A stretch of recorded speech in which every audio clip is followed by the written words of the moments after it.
Team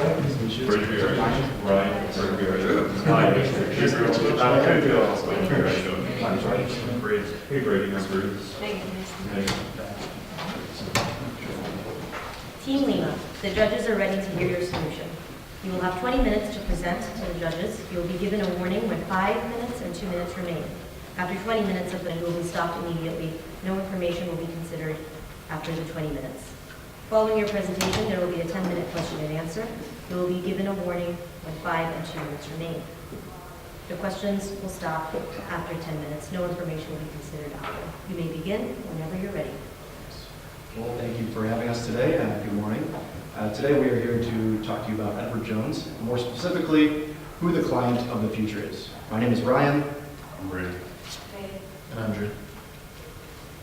Now, before we begin, we would just like to take a look at a few issues that are at stake here. First of all, we all are aware of the rapid increase of globalization. This is showing no signs of slowing down and is expected to continue extensively. This is providing a dramatic impact on our current generation and business world as a whole. It's continually changing the identity of future generations, along with increasing the diversity within each population. Another thing is that technology is rapidly advancing, and it has gotten to the point where we now have the world at our fingertips. And our youngest generations are benefiting and having some difficulties with this. So today, we would like to focus on Edward Jones, and we have come up with a problem statement here. The youngest millennials are beginning to enter the workforce, and a significant number of them have yet to invest or plan for their financial future. Edward Jones needs to develop a strategy that accommodates the increase in diversity and change in values of their next generation of clients. So the topics that we are going to cover today, before providing a couple different solutions and recommendations for the company, we're going to start with identifying this current generation that is entering the workforce right now, who they are, what they value. Second, we will talk about how to attract them and how to engage with them. These are two vital aspects of kind of getting to be on the same page with them and understanding what they're all about. Then we will talk about how to serve them, what kind of services that they need to succeed and thrive in, and then lastly, how to retain them, how to continuously innovate and meet their demands to ensure future success. And leading to that will be our recommendation. We have a couple that we will go over in area. So first off, for Edward Jones to expand, they need to select the correct target market. From this, we concluded that millennials would be the best market for them to go into for their expansion. So who are millennials? What do they represent? Millennials were born from approximately 1980 to around 1996, give or take. So they're in their early 20s to like 37, which means that most of them have entered the workforce. They are beginning to make stable incomes, and they have to decide what to do with their money. Are they going to invest it in stocks, bonds, mutual funds, etc., or are they going to just put it in a savings account, or are they just going to spend it immediately? From this, they will spend their money on what they value most, and their values differ a little bit from previous generations. They were raised with the internet in mind. They have gone through many technological advances in society. So they have constant access to information, whether this be through a Google search where they can find a primary source, or if they're taking upon the collaborative efforts that are found on Wikipedia, or if they're just going on social media and seeing the constant time updates from their friends and what they're doing out in the world. Millennials also are great at synthesizing information. They have access to technologies such as Microsoft Office, where they can make PowerPoint such as this, and also online tools such as Google Drive that can do similarly the same thing, or various other tools through the internet that are open and free for them to take advantage of, such as PictoChart, which is an infographic service. Millennials are also very concerned with convenience. They have access to the internet in their pockets always on them with their phones.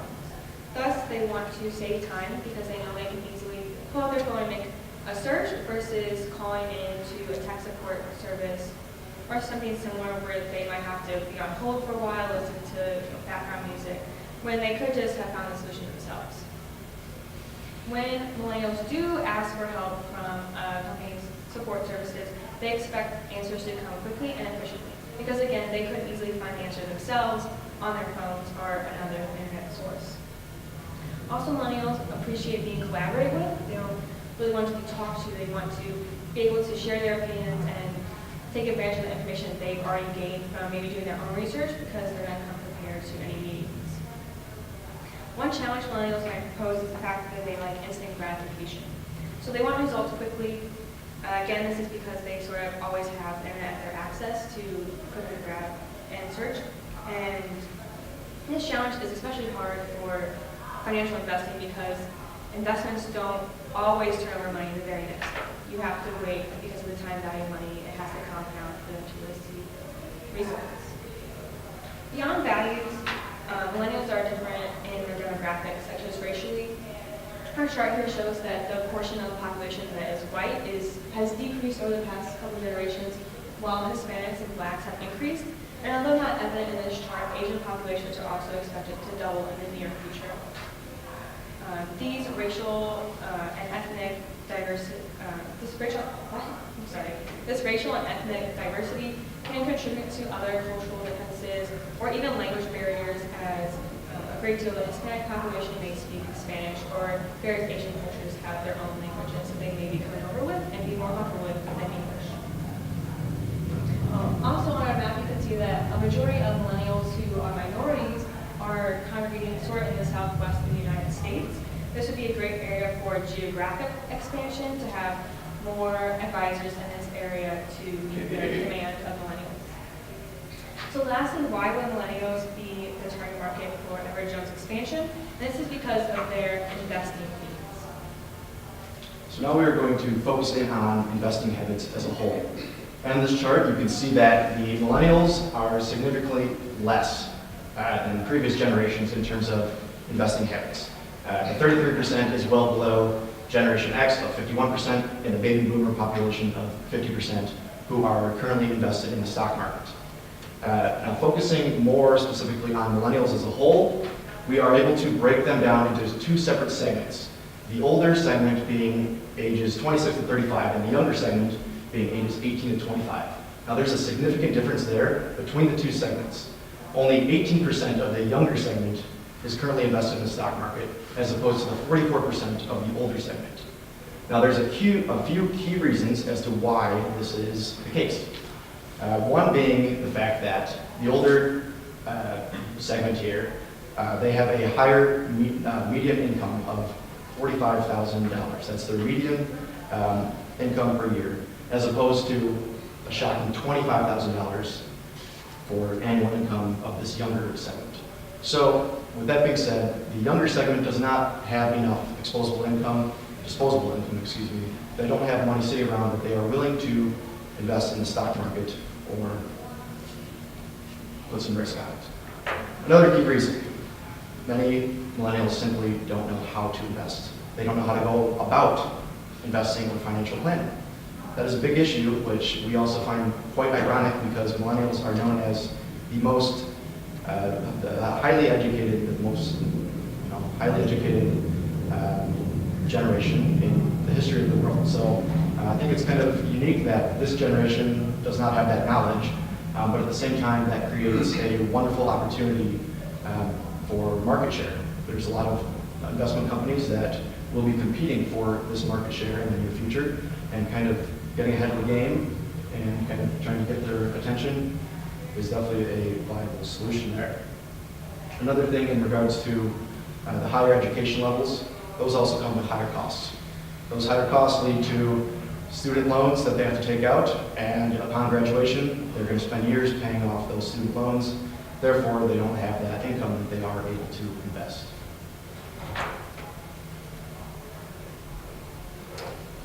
I'm going to speak about how to attract and engage the millennial culture.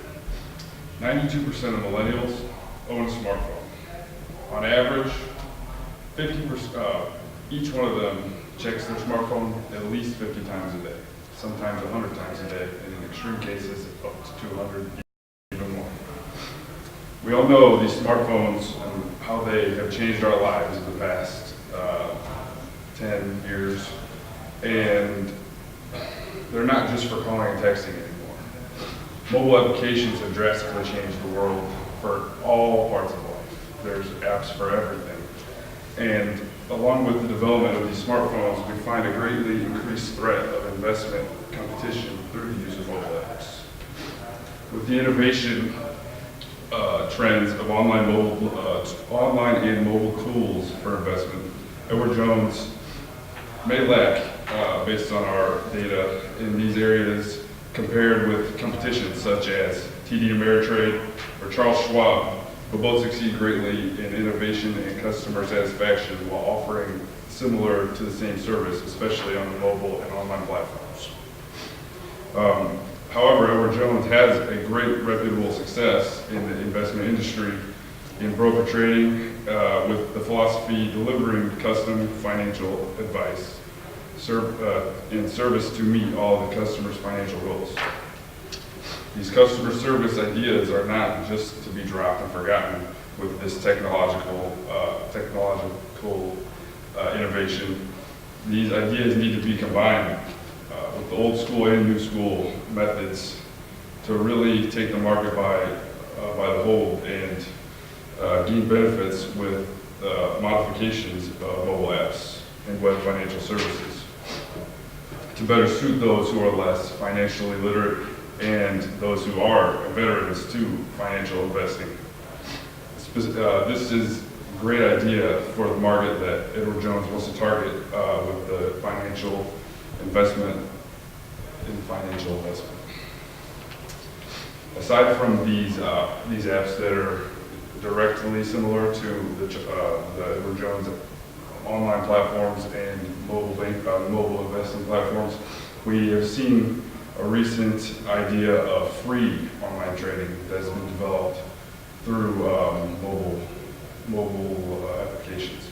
Robinhood Financial is one example, which I have several friends personally that I know of that invest through this source, and from what I understand is it's a great thing for them to have. But and if you don't know what Robinhood is, it provides all the same similar services without the financial advisement as the TD Ameritrade, the Edward Jones, and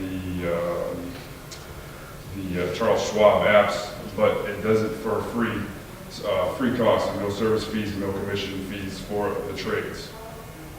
This innovative idea removes trade commissions and fees, but this free service does not provide the same financial advice that we get from hands-on investment companies like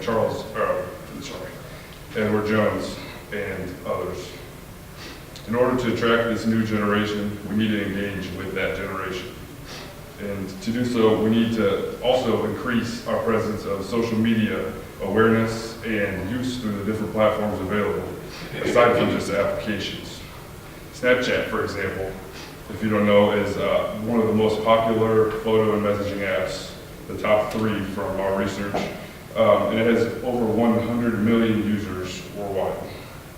It's primarily used by our target market of the millennial demographic age range, and 70% of college students, which fall into the millennial demographic, use this app. These statistics warrant using this platform for strategic advertising, and Ryan is going to go a little bit more into that later.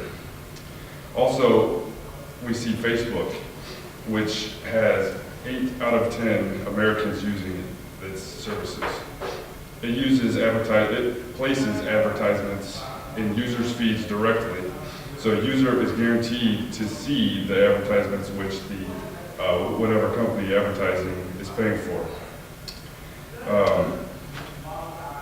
They can do this based on different demographic information such as behaviors, contact information, location, profession. There's many different variables which the marketers and advertisers can target through these Facebook features. And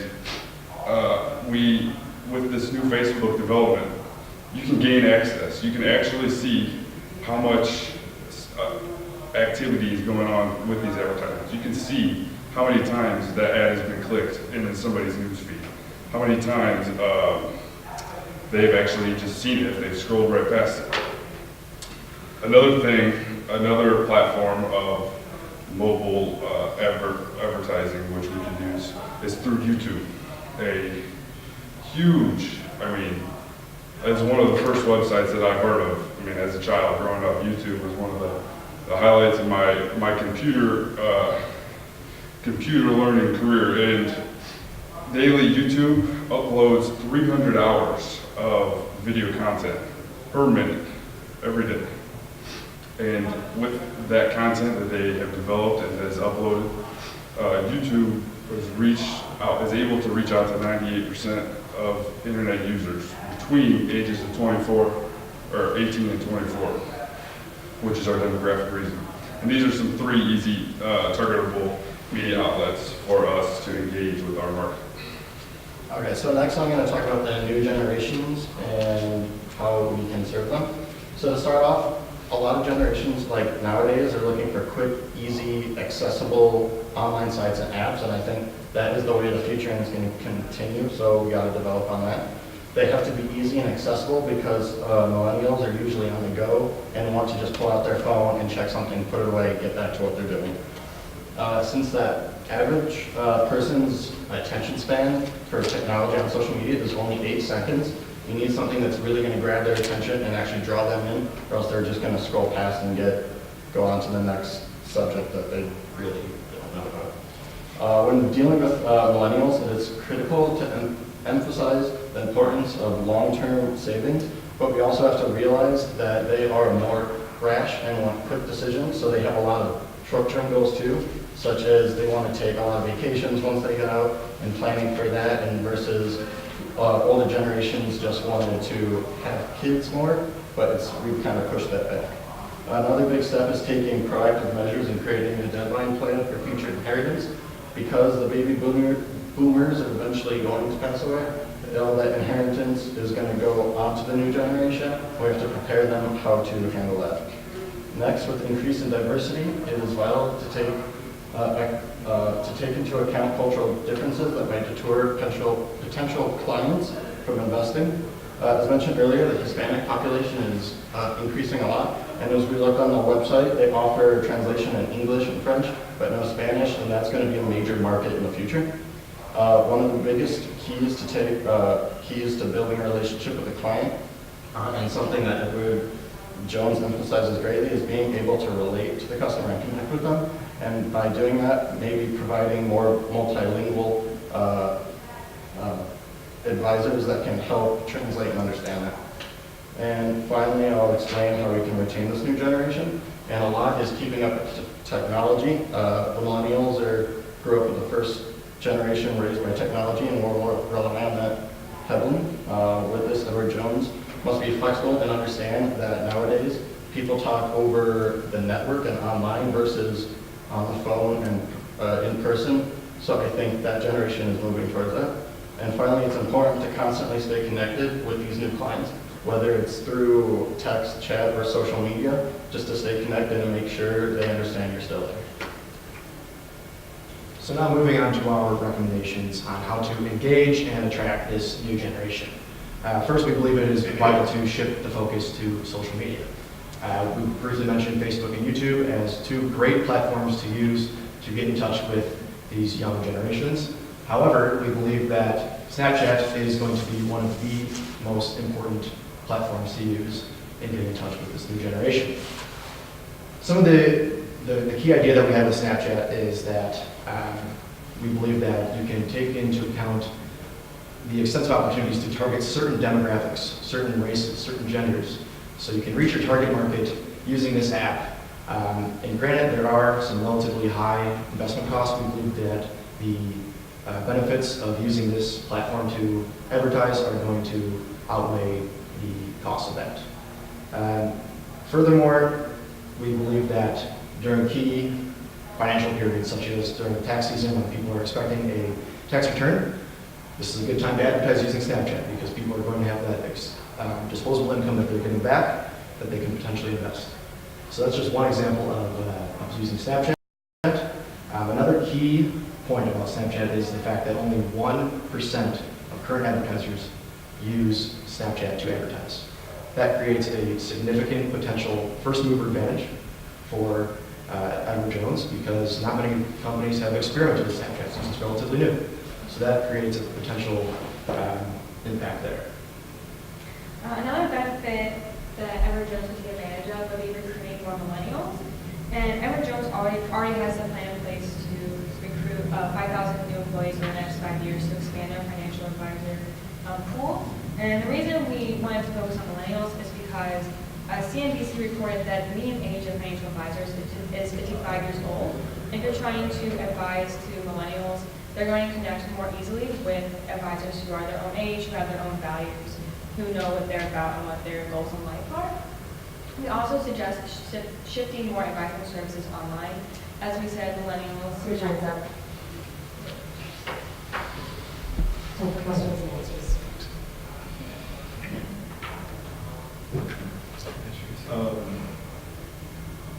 On the chart where you're talking about the older than millennials, $45,000 a year median, and especially the millennials at $25,000. Considering what I'm a little bit aware of, new hires significantly above $25,000. So if you're going to do your evaluation, do you really do it looking at all millennials, or will you narrow it down to millennials who are like college educated, get better jobs at age 28 or 30 or something like that? I mean, I'm really curious about using median for all millennials. I think that definitely is a better measure of what the median or what the actual fair value of that income is. However, this was the most successful point of information that we found. I don't think it does take into account the higher levels of education that people are increasingly experiencing. So the top, yeah, and it's higher level education, that should be higher salaries to Yeah. invest from. So that was the one thing that we were concerned about with that point. So it does take into account some of the lower income and salaries there. So, because time's over, just want to make sure. Fair game, which is the bottom line on your last chart, and you were able to start talking to it. So I'm going to throw this out. How would you shift advising to being online without hurting the local financial advisors who still need to make money? Definitely. How do you go about doing that? I think part of that is to connect. You still want the local person to be the person that connects with online and have that option of going in if they need it, if like there's an emergency, but that there still needs to be maybe some more just like options to be just online. Like I don't have time, like I just need to send like a quick message, like maybe like a chat, like an online chat. So, I'm going to probably see that out of an Edward Jones home office function. But I'll throw out apologies here as everything but this. One thought would be the locations, aspects of our smartphones, that as somebody is coming in with an online advisory question, could the app say, hey, who's the nearest located FA office or something like that, to try to steer them towards? And I think that's a great idea. Because I know on their website, you can look up the nearest one by location. So maybe if it had a feature where it was like, instead of like just call or come in, there was like a chat with this person where you could like send them a message like right away, and if they're in the office, they could respond right when they get back. Something like that. Yeah, go for it. So, and negative, not negative, just observing, when you were talking about, hey, at the beginning with millennials using smartphones and all the access to information that they have, that when you talked about it in terms of Google Drive and Microsoft Office for making charts and stuff, you left me hanging. Because I really thought that as we were leading up, you were going to tell me how they would be using that. And you eventually got it to the app talk, but I really thought instead of just how to do general stuff on a smartphone, how to use it for finding investment advice, finding investment information, as opposed to saying that they could use it for Microsoft Office and Google Drive and stuff like that. So just an observation. I'd just like to make a few comments. So it was very interesting to be on this side. It's exactly right for the first team. I handle financial advisor in the community, and so it's really cool to get your perspective on this. So good job. Very good information. A few points that I'd like to make. I don't know if you guys considered the difference between a discount broker and a full-service brokerage firm, right? So for example, Scott Trade, Schwab, Robin Hood, TD Ameritrade, they fall in their category of what we call a discount broker, and then their full-service brokerage firms such as Merrill Lynch, Morgan Stanley, Edward Jones, so on and so forth. And I think those are two different investment paths. We had a comment saying that same services, and I'd just like to make a quick comment there. They're same products, not same services, right? Because full service, there's a lot more that goes on over there, and for that reason, they typically tend to be a little more expensive. So that was one quick thought that I did want to throw out there. One question that I do have, for sake of time, I'm going to make it real quick. I know you had mentioned that younger individuals don't save as much as 26 to 35. And I think that's potentially by design because the older crowd typically has a retirement plan to work and a few other options there. So when you're making this comparison, what are the things you guys think about? Because in my head, I'm thinking, well, yeah, that's how it's supposed to be. But with 18 to 25-year-olds, that specific category, they still work. And are you guys just saying that they don't participate in retirement plans, or what were your thought processes there? That's kind of where we tied it in with the lack of financial knowledge, not knowing how to invest, not knowing how to plan for their future. So that's kind of why they haven't gotten into the whole process of planning for the future and working with different firms such as Edward Jones. So we just kind of want to figure that. And granted, at that age, you're still going to have some students, non-traditional students that can go up to age 25. So you have to take into account for that they may not be able to work full-time. But at the same time, they are still doing part-time jobs and making some small amounts of income. You guys still want my thunder. It's no surprise that 18 to 25 don't have any money, because how much were you guys making?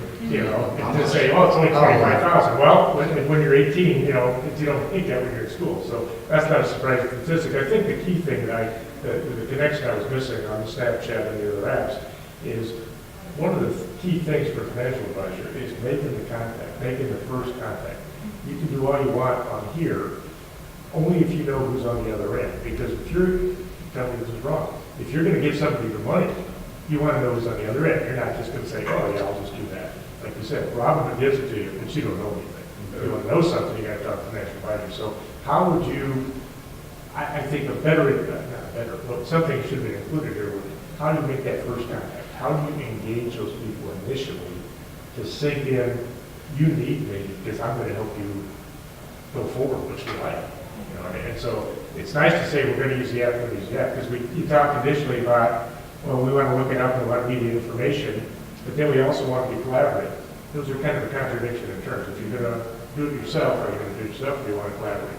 And so how do you collaborate? How do you get the financial advisor? So I think that would have been a key thing. Admitting the app is going to be important, but in my mind, the app's a bit of a follow-on versus an initial engagement. That'd be my comment. Just touching that, we did briefly talk about potentially putting together some kind of college outreach program where you do work with local communities.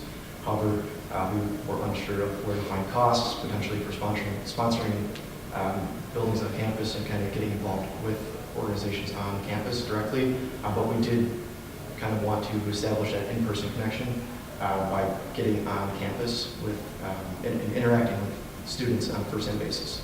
But we were just unable to kind of find conclusive figures and reliable information in that aspect. That was our kind of feedback. It is interesting what Mike said, because at the end of the day, I think so much of my practice is essentially not only do you know them and make that first contact, but do they know who you are, right? Because I could be on the other line and saying, hey, X, Y, Z, whatever, I can help you, and I'm such a great person. You've never met me. If you have no idea what my credentials are, who I am, it's really not very meaningful, right? So I think social media is fantastic, and a lot of people out there definitely take advantage of that. But I feel like initial contact is super important, potentially an opportunity for you guys to take a look at. Yeah, I think you guys, of all people, would be is this believable, or I'm skeptical? And I would say there's a general level of skepticism until you know the person who's doing it. I would agree with that comment. Good job, Madison. Thank you. Fantastic. Thank you for your time.